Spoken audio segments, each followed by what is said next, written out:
So this is a VR to Lamb Dog, Southern Paladin actually. It's the channel he posted on. He watched my reaction to nutnfancy's video, and now he's trying to watch the stupid people video by nutnfancy. And I'm glad that I could influence you into going and watching that hour-and-a-half long diatribe of, I don't know, you call him self-righteous, and he most definitely is. And I don't know, maybe I'm a little self-righteous too. But it's hard not to be when you see some of the shit around you.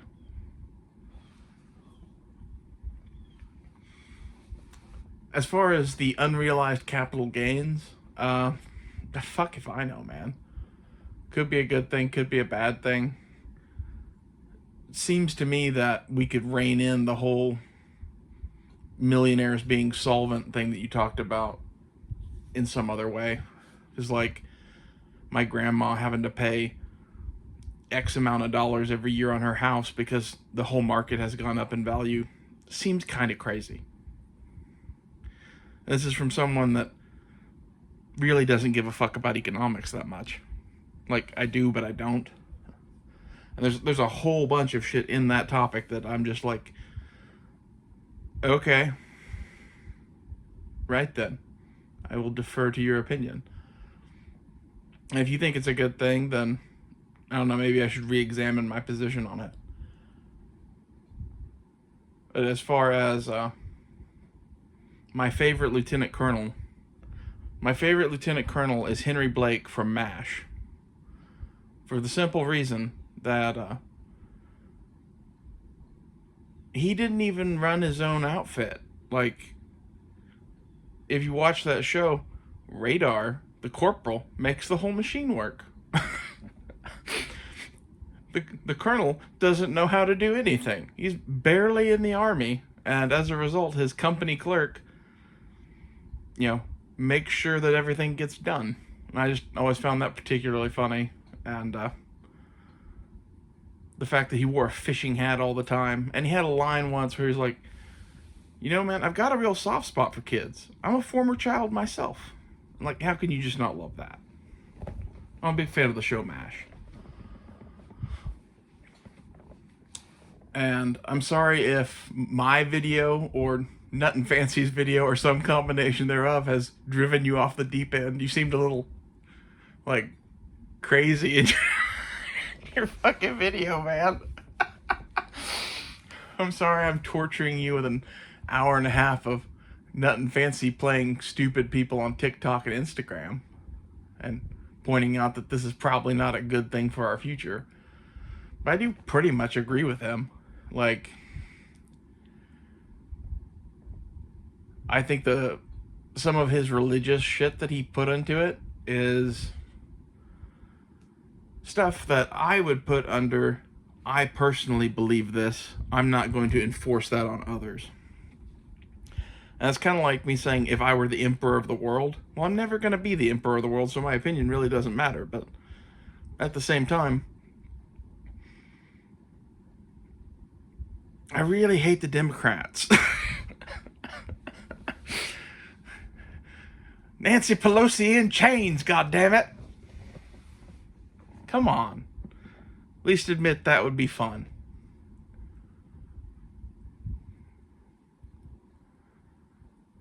And I kind of want to talk about On Killing, but I think I should almost make that a separate video. But let's just talk about it here, because I have definite opinions when it comes to that. And maybe I'll outline my own concept in a different video and just talk about On Killing here. But On Killing, for those not in the know, is a book by Lieutenant Colonel Dave Grossman. I think it's Dave. Is it Les Grossman? No, that's the guy from Tropic Thunder. Lieutenant Colonel Grossman. And it outlines the sheepdog concept. And I don't necessarily agree with the sheepdog concept. At least not as nutnfancy portrays it. As far as what Grossman portrays it as, I think it comes from a viewpoint of someone who is a canid. You know, and not to give away my whole video on my own concept, but dogs, wolves, they're all the fucking same, man. Can't trust any of them. Cats for life.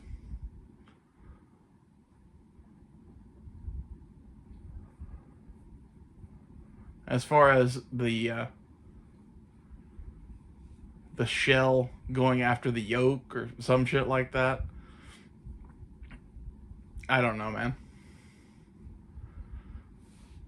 We could discuss the sheepdog concept and whatever. I'm really trying to hold back my thoughts on that because it's like I have a whole video I've been planning to make for about 2 weeks about my adjustments to the sheepdog concept and the flaws that I see in it. I don't want to give it away. It's good.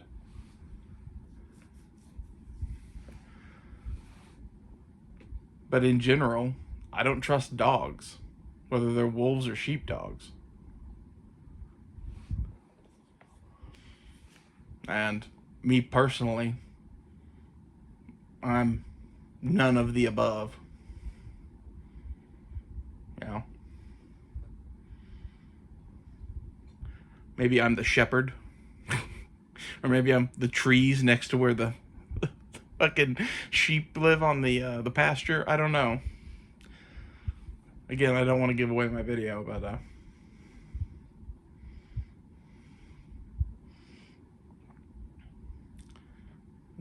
your truck looks nice. And I don't know that I would really enforce slavery on the stupid people and do all that, but it's what jumps to mind to fix some of this bullshit. Because there's definitely a giant swath of people in this country that are the problem, whether they know it or not, because of their views and the way they vote and the way they think. And I don't think you're a part of that. But at the same time, you know, you're also an undecided voter. So, you know, nutnfancy said you were stupid, so maybe I shouldn't listen to you. Of course, he'd also call me stupid because I'm basically just saying I'm not going to vote. Which I think is a lot better position than voting for Kamala Harris to collapse the country, which is what I'd like to do. I have 3 options, and I'm taking the straight middle route, which I feel is like the path of the righteous man. It's just not voting at all. It'll be what it'll be, and you know, I don't want to vote for Orange Hitler or Black Hitler or any other Hitlers. And all I see is a room full of Hitlers. As far as us playing checkers versus them playing chess with billions of dollars or whatever, in my version of some sort of war between the states or whatever, I'm not talking about militias of everyday citizens going out and restarting the government. I'm talking about a coalition of states leaving the Union and starting their own country. And if they want to make a war over that, then we fight it. But the goal of that would not be to have one country again. It might be if the war gets to a certain point or something like that, but the goal would be to get them to leave us alone and let us have our own economies and our own taxes and our own politicians and our own constitution that's, you know, pretty much an identical form to what we have, but with the slight tweaks of below each amendment there is a fucking explanation written so that any 3rd grader could understand it. And maybe some tweaks like fixing the number of Supreme Court justices so it's not up to the president, because presidents from time to time threaten to add Supreme Court justices. Biden has done that in recent history.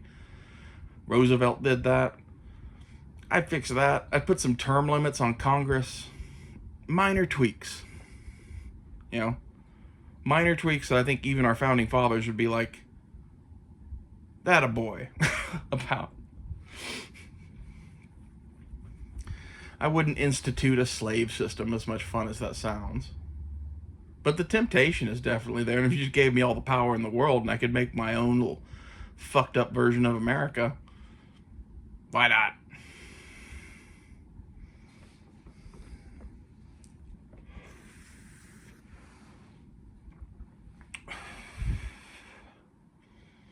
I'm curious to see what your reaction at the end of the nutnfancy video is and how pissed you will be. But, good on you for watching it. I don't always agree with what nutnfancy has to say, but I found that one to be particularly on topic with everything we've been talking about.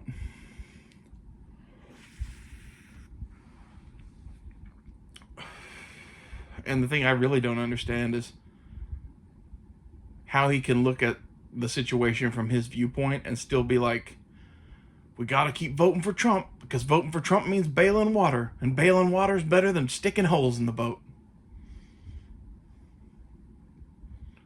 Fucking ship is doomed. At least from my perspective. Which, again, I don't know everything, but I've read, Common Sense and the Federalist Papers, which is what you were trying to say when you said the Confederacy Papers. I've read the Articles of Confederation, which had nothing to do with the Confederacy that I was talking about, but it was yet another Confederacy. And I think in some ways, those had their perks and benefits to the Constitution, but they also had their downsides. Like, one of the major issues was negotiating trade. Like, it's a pain in the ass to do 13 back then different trade negotiations and bills with 13 different states versus having one federalized government that comes in and does the negotiation on behalf of the country. There's a point and a place for the federal government. It's just become a bloated fat cow of a deep state bureaucracy that, it's time to make some hamburgers. It's hammer time. If you know anything about stockyards. And no, it's not a reference to MC Hammer's Hammer Time, so don't even start singing that in your head. Can't touch this. Oh, and as far as the story about my grandfather pissing on the giraffe, there's really not that much to that. I wasn't there, so I didn't see this. But my great-grandfather was a photographer his whole life. To give you some back information on him, as you did with your family. He was raised in the Depression, went through a whole time in his life where they ate nothing but turnips for a year. Managed to go to college, became an accountant, went into World War II in the Navy as a Navy accountant, and became like a petty officer of some sort. Got out after the war, became an accountant for Amco Oil, which is now owned by BP. And he spent his entire life penny pinching and living modestly, and all of his extra money was put into the stock in the oil company that he had. And when he died, my great-grandmother found out that, they had several $1 million in BP stock.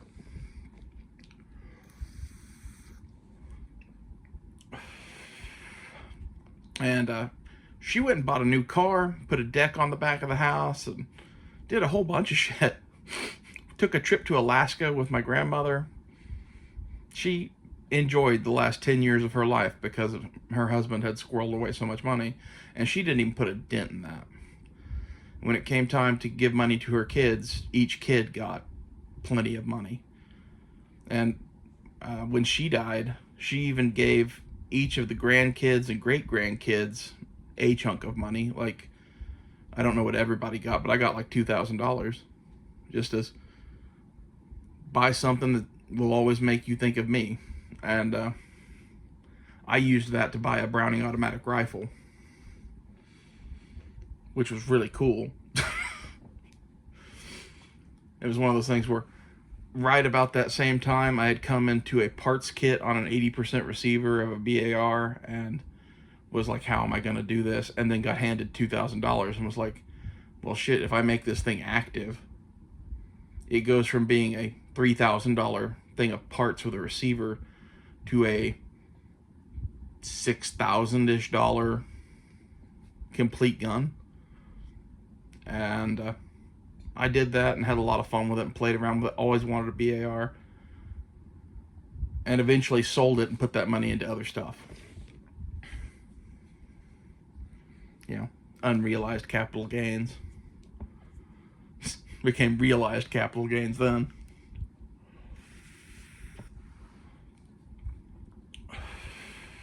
But they were some of the best people I ever knew. And they were active in their church. They helped everyone out in their family that they could. They were the sort of people that come to find out after they died at their funeral, like the line of people that came up and said that whenever they were in a situation where they didn't know what to do financially, they went to my great-grandfather and he just wrote them a check and said, pay it back when you can, if you can. Don't worry about it. But towards the end, my great-grandfather had Alzheimer's, and he kind of became like a 3-year-old again, and had a couple of different episodes where he went out driving around the block to go get his photos developed because he was a photographer his whole life and was constantly taking pictures and got lost and kept driving and eventually decided just to pull over on the side of the road and somebody'd find him eventually. And that happened once or twice. And after that, they took away his car and they went and sold it. And they didn't know that he was worth millions. No one knew that but him until he died, basically. You know, you wouldn't know that he was a millionaire looking at him because he wore kind of a ratty old suit and shined up shoes and carried an old pocket knife from 100 years ago. And anyway, after they sold his car, he just left one day, walked about 5 blocks, maybe 10 blocks down the street, something like that, to a used car lot that was not very nearby. Or sorry, that was really nearby. I said that wrong. And he bought some old used Mercury sedan of some sort, if I remember right, and drove it home and had another car again for about 2 weeks. And then just disappeared off the face of the fucking earth. And it turns out he went 5 hours north of here and crashed into a stop sign, through the stop sign, into a car that was at the stop sign. And I don't think he hurt the lady in the car, but fucked up her car pretty good, and she was mad about that and took him to court over it. And the judge decided that he was senile and too old to be driving and took his license away. At which point he told her that he would tear off her head and shit down her neck, and the judge just went, okay, sweetie. And they let him go, which in Oklahoma, anyone else in any position had said that shit to a state judge would be in jail for probably 6 months. Something like that. It's beyond contempt. It's like threatening the life of a judge. And my grandfather, not the great-grandfather, but my grandfather that I was tight with, that kind of raised me at the time, was like, wish I could fucking get away with saying that shit to a judge. And about a week or two after that, he went to the zoo with his photo group that they always went on outings to take cool photographs and stuff. It was just a bunch of old people that took pictures. And his son was also a photographer and went with him and took him on this. And his son's girlfriend. And as they're sitting there taking pictures of some animal or something like that, they look around and great-grandpa has dropped his pants to his ankles, has gone over to the giraffe enclosure, which was basically just a little short fence, and was pissing into the giraffe enclosure at or around a giraffe. I don't know if he actually hit the giraffe or if it was on the ground next to the giraffe, but it's way funnier to say he was pissing on a giraffe. So that's that story. I'll also note that from the time he said that shit to the judge on, anytime you got him in a social situation of any kind, he would tell anyone and everyone on the moon that he was going to kill that judge and cut off her head and shit down her neck. And all of this shit would have horrified him when he was with it. Because when he was with it, like I said, he was like a deacon at the church and became pretty high up in his oil company he worked for, and was a Boy Scout troop leader because his son was really into the Boy Scouts and stuff, and they needed someone to do that kind of stuff. And he was outdoorsy and liked fishing and canoeing and hiking and all of this shit. He was just a good guy. And then towards the end, he became a raving lunatic.